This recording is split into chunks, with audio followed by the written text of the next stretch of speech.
Hello and welcome to World Tanks with me, Jack the Ripper. Today I have two games for you on Widepark. Both played in TDs, different tiers, different ways of playing it, but I want to show you two different ways that I think this game can be played in a TD and show you the strengths of those TDs in these games. And the first game I have for you here is me playing my AT7, fully upgraded with a 20 pounder. I'm on Widepark, obviously, and I normally do go to the train tracks no matter which side I'm on, but here there was enough going that way and my friend was going to the train tracks, so I decided let's go and hold the bottleneck. You see here I try and position myself so as much as my tank is covered. And one of the beautiful abilities of this 87 is you can pretty much shoot round a corner. And here you start to see I instantly start to put to work the rate of fire of the 20 pounder on this tank, should I say, sorry. Here you see I can keep firing. There's 87's behind cover, so I'll blow away the cover. Now, as you see, I keep aiming for that commander's hatch. There are the weak spots on the 87, but the commander's hatch is the easiest one to go for. If nothing else, it's more than likely to be the main one you can go for. And one of the things with a commander's hatch on an 87 is you can often find yourself in a position where you can see their commander's hatch and can shoot them, but they cannot shoot at you. Especially if you can get yourself in some situation of covering. The Churchill walks in front of this 87 and takes a shot at him, but he's trackseat it. Bit lucky there. Realistically, with this gun, there's probably enough penetration to go out of one side, through one side, out of the other, and hit that 87. But anyway, to keep shooting here at this commander's hatch, here I get spotted, and I start receiving some fire in a moment. There you go, nice pass right there. First shot misses, I believe the second shot bounces. I'm generally okay. I'm not massively angled, but I'm not straight on to where they're firing from, which is providing me a little bit of a bonus. Now here I just keep firing at what I can see, and that's the thing you need to do with this gun, is just keep firing. And now, fortunately that guy goes side on for me, which is rather nice of him. Then someone else finishes. And then here there's a Tiger. I can't quite get a shot on him, so I just move a little bit further. I actually keep the bridge probably blocking a large amount of my tank. Now he's disappeared, but I highly doubt he's moved in time. So I get a shot off, and as you can see by the health bar, I did hit. I get another shot off, and all I'm going to do is I'm going to aim straight down the middle of him. I mean, the armour on the Tiger, I think it's about 100 mil or whatever it is, against this 226 or so mil of penetration on this gun. It's just not going to stop it. And as you can see, I just keep firing shot after shot. I think a couple do end up just going to no man's land, as you will get with the random gen. I mean, if you look at that aiming circle, that tank does not take up the full aiming circle, so there is no guarantee you're going to hit. And as I do not have a full crew, it's not reliable to say, yeah, it's going to be hit somewhere in the middle almost all the time. Now here I keep firing, knowing that I highly doubt he's moved, bearing in mind he didn't move for the other ones, and I get the kill about here. I think it might be the next shot, and I get the kill without even being able to see him. There you go. Just so you can see from my point of view, this is not some hacking or something, and I've seen a lot of people get annoyed at the fact that they've been killed when they've not been spotted. Well, if you've shot, there's a vapor trail coming out of your tank, so yeah, chances are they can see where you shot from. Anyway, this Tiger instantly starts shooting at me. He's trying to go hull down and just show me his turret, but quite frankly I hull pen his turret as well, so, you know, so be it. Now, one of those shots took out my radio man. Now, I'm not too bothered about losing my radio operator, to be honest. In this situation, we're winning, as you can see, so it doesn't make much of a difference. Here I take out that VK because I couldn't get a confident enough shot on the Tiger, and I think I get another hit here into the Tiger, and then someone else finishes him. Now, I lost a reasonable amount of health during that, but one of the things this TD does have is a good amount of health, and here you can see where he's been penning, and maybe that can be useful for yourself in the future. Next game here is again on Widepark. This time I've spawned at the south, not at the north, and here I instantly start heading towards the trains on the eastern flank.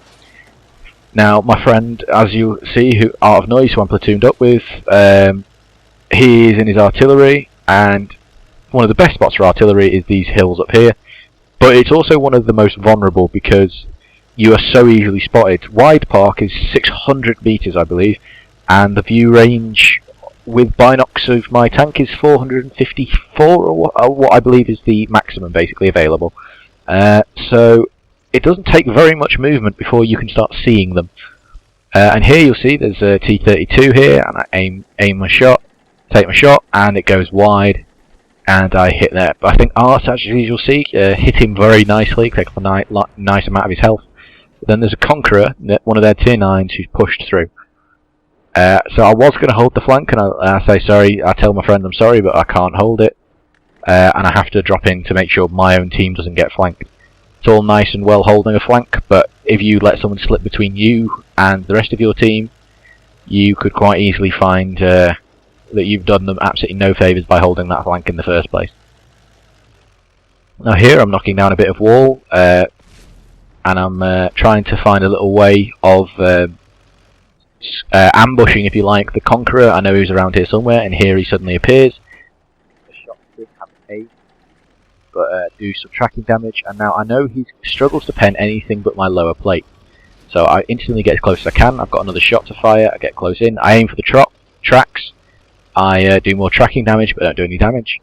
Now here, I'm not sure what gun he's firing. I'm assuming it must be the 20-pounder. For the mixes you with both the rate of fire and the damage output he's doing. But he died quite quickly, and as you see, the couple of tanks that were the other tanks that were defending this side have now all ran away.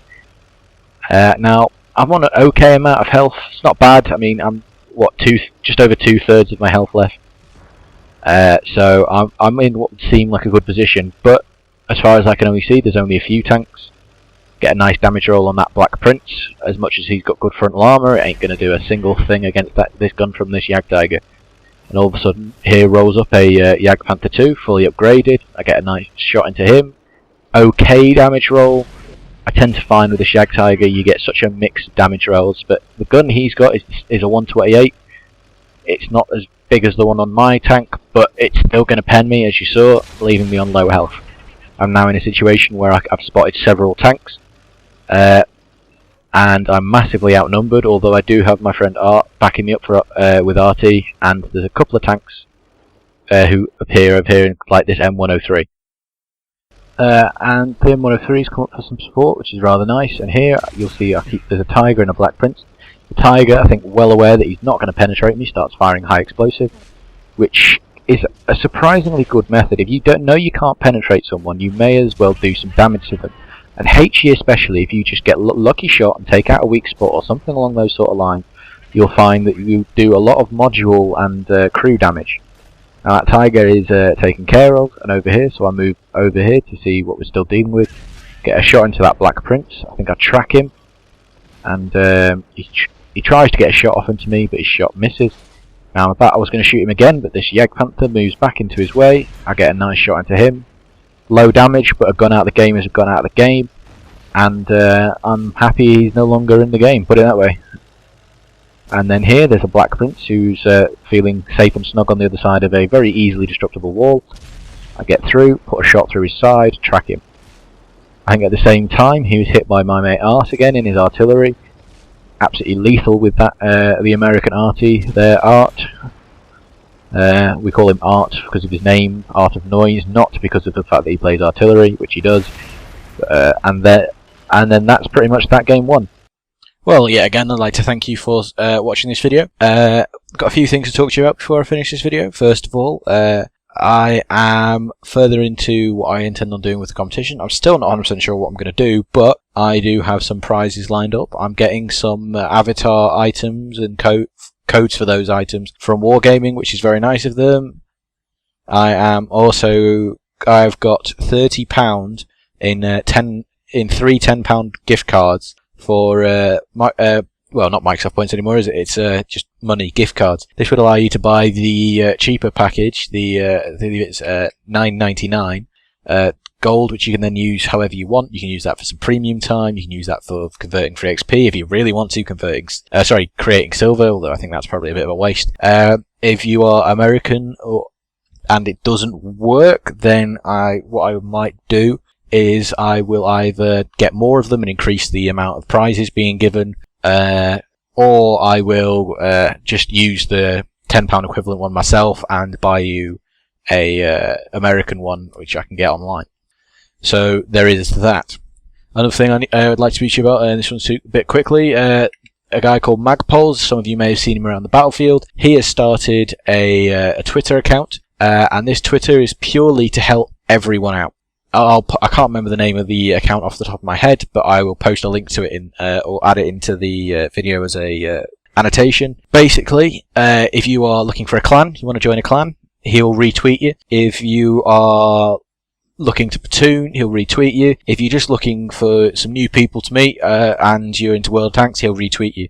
Myself, C6, I believe Soviet Def, quite a few YouTubers and streamers all are already following this channel, so it's also a good way to get yourself heard by someone who can also be heard themselves. So if you're trying to get in touch with someone and you can't get hold of them via their Twitch or via their YouTube or personal message, then that's another potential way you could get hold of them. I have also unlocked my T29 today, so I will be grinding that out, and we'll hopefully be able to bring you some videos from a heavy's perspective. I know the T29 is probably the most popular heavy. I've been into games where of the 15 on each side, 10 have been T29s. Because it is a very, very good tank, and it is probably one of the most powerful tanks in this game at the moment. It can hold itself in any tier, probably better than most. I mean, I love my AT2, but AT2 can be penned by pretty much anything in tier 6 and 7, or just HE'd to death by either artillery or, again, any tank in tier 5 or 6, if they've got a derp cannon. T29, I've seen them hold themselves in tier 9 games. They're very good tanks, and something to definitely be feared.